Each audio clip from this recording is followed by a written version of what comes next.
I wanted to come on and talk about this particular craft right here.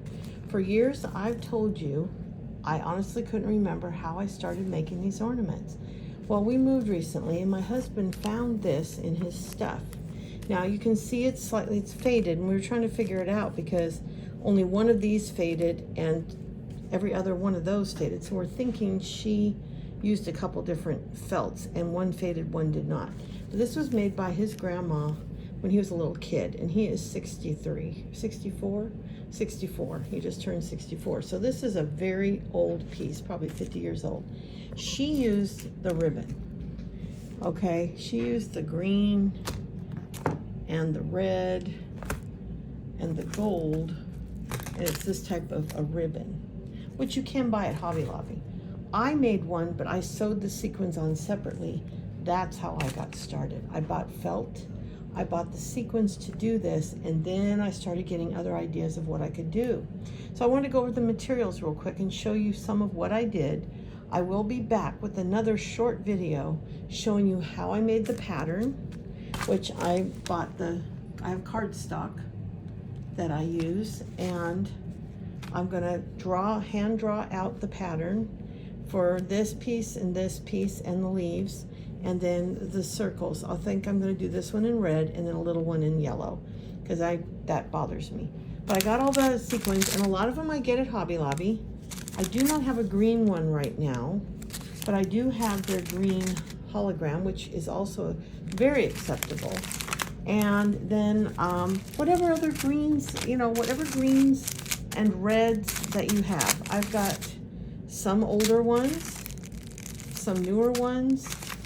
You can go to Cartwright's, where I get a lot of my sequins, and I am not affiliated with them. That's why I don't have a link for them. I don't think they have affiliations because they don't need to. They're amazing. But I've got reds out and I got greens out. And some of these I've bought in lots on eBay, like 20 bags for 10 bucks or something over the years. So I have a lot of them. And then I was going to show you the seed beads, which are over on my countertop here. And so I have my green, my red, and my gold and silver. And I want to show you the evolution of the stuff at Hobby Lobby. When I first was buying them, they had these bags. Now I'm missing the topper, but they had these bags. They went on clearance, and they came out with these. These are for the 12-0 seed beads. Then they went to the big giant tubes, which I do not have one in red. But now they also sell these little tubes, which are much more, to me, more uniform for the edging. These are great for the front, and I can use them as edging. But for the loop, I prefer these because they're a little bit more consistent. And they do have them in a clear red, a small clear red. This is like an opaque red. And then they even have a garnet, what they call a garnet red. And I had bought, when they went on clearance, I bought a ton of them. Like these I got for $1.24. I think I paid $75, and I got them in gold and red and brown. I think I bought some green, but they've been replaced into their own bags. But these are some of the tubes I bought on sale over the years as they changed over. Yeah, I guess I paid $1.24. And then this is what I buy now mostly. But I will probably pick up a big red tube while they're on sale. But here's some silver. I'm not going to use the silver in this project, but I just wanted to show it to you. And they do sell these tubes with the bugle beads as well. But I've got the silver here, and these are, the gold here, and then this gold, which I've got to decide which gold I want to use with that yellow felt, because I don't know if I want to do a gold. If you look at what she did a gold sequin on the yellow. Now, I'm going to do the first one exactly like hers. The line down the middle of the leaf, one side, but I might add a couple extra sequins on there. And the only thing I'll change is that'll be red, and then a small yellow. Then I'm going to do one my way, which will be all covered. When this piece is done, I will trace it onto another piece of felt, say red or green. I'll trace around it, cut that out, and then stitch it together to give it a little more structure. I can either put pipe cleaners in there, which is what I might do, is put a pipe cleaner through in a few spots just to give it a little sturdiness, along with a little cotton. So I just wanted to show you, you can get your seed beads from anywhere. And I've gotten them from anywhere. Some I've bought online from different stores in big lots. I've picked them up here and there. I get a lot at Hobby Lobby now, Michael's. I did for a while, get some there. But most of them I get nowadays. So this is another one of those bags that was on clearance. I just put it in its own bag.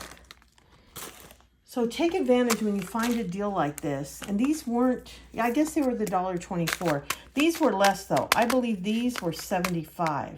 Because when they went from this to this, the price went up. So I think these were less. But I got a lifetime supply, as you can see. But that doesn't stop me. If I find a really good deal on a seed bead, I will pick up a few more. But I will get one of these in red because I think it would be handy to have. And they're very reasonable. I think these are only up to like $5.50 now. And they're almost always on half price. Lately, every time I go in, they're half price. So, you know, you're talking $5.50. So it's what, $5 is $2.50, so like $2.75 or $2.60 something. I'm not mathing real fast, real good. But, you know, and then these run right now, I think these are $4.50 because I've got all older ones in here. I got $2.99, which the ironic thing is you can still find tubes in certain colors for those prices. But yeah, here's one for $4.49. That's a more recent purchase. But they're half that. You know, $2.25 or $2.25. So Hobby Lobby is a great resource. If you don't have one close by, get online. If you need a lot of seed beads, look on eBay, look on Etsy, find bulk lots. That's my favorite way to get a variety because somebody might sell 20 bags of sequins for 10 bucks. And they're nice vintage sequins. Or same with seed beads. So get out there and look. This time of year is going to be tougher because, you know, it's the holidays and everybody's crafting. But anyway, I wanted to show you that what I'm going to do, and this is how it got me started. I had totally forgotten. I'm so excited to remember. Now I got to find my cookie cutters that have the 2 small rounds. Oh, my studio is such a mess, you guys. I had it almost there, and then a project started, and my husband had to empty out a corner of my studio to put a cupboard in that opens from the hallway. So all that stuff got thrown around the room, and I haven't gotten it cleaned up yet. So, but this will be coming next. I'll show you the pattern and the cutout pieces, and then I'll show you it put together, and then I'll show you it embellished. Then at the end, I'll do a final short video showing the things stitched with a back piece, and I'll show you how I did that. This will be the only long video. The rest will all be within the 3-minute short videos. But this was just a lot to show you. And if you like the colored thread, just put in nylon beaded thread in your browser, and you can buy all kinds of, whoops, I just dropped that one. The little one I just dropped has white cardboard sides, usually like, kind of looks like a spool from like a bobbin. And then these, I believe, are Eslon. The other ones are a different brand. I can't remember offhand. But you can find beading thread. There are so many brands that I'm not even aware of that are out there. And it's fairly reasonable. And you can get just about, I think, any color you could want. So, but if you don't want to do that, white is all I had when I started out. So, or if you think you'll use a lot of green, find a green. I've bought the giant spools that I use, and I'll show you those in my next video because that's probably what I will be using is my big green and my big red, but the yellow I can only get in this size spool. So I'll be back, and you want a good pair of detail scissors as well.